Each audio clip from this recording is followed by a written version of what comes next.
Welcome friends, मैं हूं संदीप निगम और आज आपको बताऊंगा MySQL डेटा डिक्शनरी के बारे में।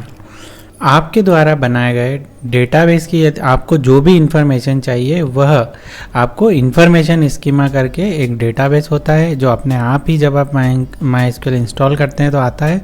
और इसमें वैसे तो बहुत सारी टेबल है, जो मैंने कुछ 6 टेबल ऐसी छांटी है जिन 6 टेबल से आपको लगभग प्रोग्रामिंग करते समय या कोई सॉफ्टवेयर बनाते समय जो ज़्यादा काम में आती है उन टेबलों की जानकारी है, जिससे आपने जो भी टेबल बनाई है उसमें जो कॉलम बनाए हैं, जो व्यू बनाए हैं, जो फंक्शन प्रोसीजर बनाए हैं, ट्रिगर्स बनाए या इवेंट्स बनाए, सबकी जानकारी मिल जाती है। तो जो पहली टेबल इंफॉर्मेशन स्कीमा में है उसका नाम है टेबल्स।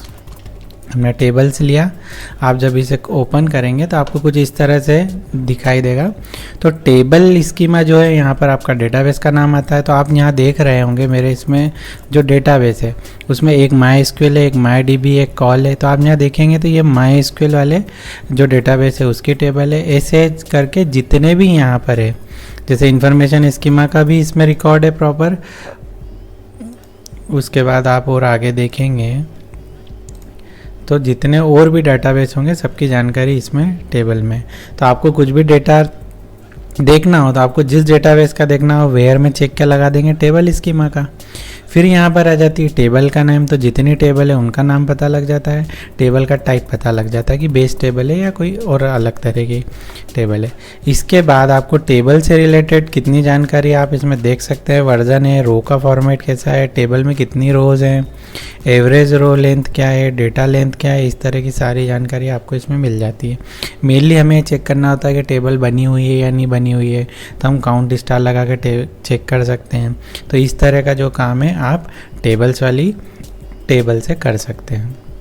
इसके बाद अगर मैं नेक्स्ट की बात करूं तो इंफॉर्मेशन स्कीमा में जो आप बहुत ज़्यादा काम आती है नेक्स्ट, वो है कॉलम्स। कॉलम्स वाली जो टेबल है इसमें आप देखेंगे तो आपको टेबल स्कीमा, यानी कि ये क्या हो गया, आपके डेटाबेस का नाम हो गया, ये आपके इस कॉलम में टेबल का नाम हो गया। और उस टेबल में कौन कौन से कॉलम है, वह किस पोजीशन पे है, उनमें डिफ़ॉल्ट वैल्यू क्या है, वो नलेबल है या नहीं, उसका डेटा टाइप क्या है, उसकी डेटा टाइप की लेंथ क्या है। ऐसे करके जितने भी कॉलम आपको लग सकते हैं इसमें सारे हैं। आप एक बार देखिएगा, आपको यह बहुत हेल्प करेगा। इसके बाद जो मैं नेक्स्ट टेबल की बात कर रहा हूँ वो टेबल है व्यूज़। आपने अगर कोई भी व्यू बनाए हैं तो वो इस टेबल में आपको यहाँ पे दिखाई देंगे। तो आज जो भी व्यू बने हैं सेम पैटर्न है। जो टेबल स्कीमा है यानी कि डेटाबेस का नाम हो गया, किस टेबल पे व्यू लिखा है और टेबल पे आपने क्या SQL लिखी है वो आपको यहाँ पर सब दिख जाएगी। इसके बाद आप इसे पूरा SQL लिख कर भी लिख सकते हैं ना, सिलेक्ट स्टार फ्रॉम व्यूज़। बस आपको यहाँ आगे क्या लिखना होगा, इन्फॉर्मेशन अंडरस्कोर स्कीमा डॉट, अगर आप आपके डेटाबेस से इसे एक्सेस करना चाहते हैं तो। इसके बाद जो मैं एक और यूज़ करता हूँ वह हो गई हमारी रूटीन्स।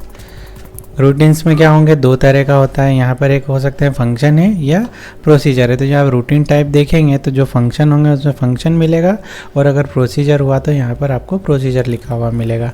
और इसमें भी सेम है, रूटीन स्कीमा यानी डेटाबेस का नाम, रूटीन नेम जिस नाम से बना हुआ है ना, टाइप से आपको पता लग जाएगा। बाकी बहुत सारे कॉलम, उसकी लेंथ वगैरह क्या है और उसमें अंदर क्या लिखा हुआ है वह भी आपको यहाँ पे डेफिनेशन में वह भी मिल जाएगा। आप देखिएगा बहुत सारी जानकारी इसमें भी है।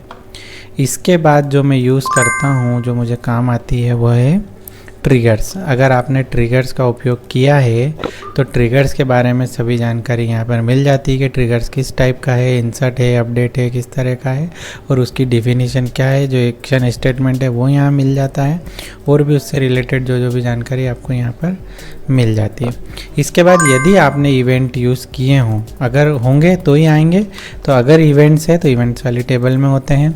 जैसा नाम है वैसी नाम से टेबल है। देखो मैंने एक इवेंट बनाया था टेस्ट नाम से, तो वह इवेंट यहाँ पर है। तो डेटाबेस का नाम हो गया, MyDB में था, और इवेंट का नाम हो गया।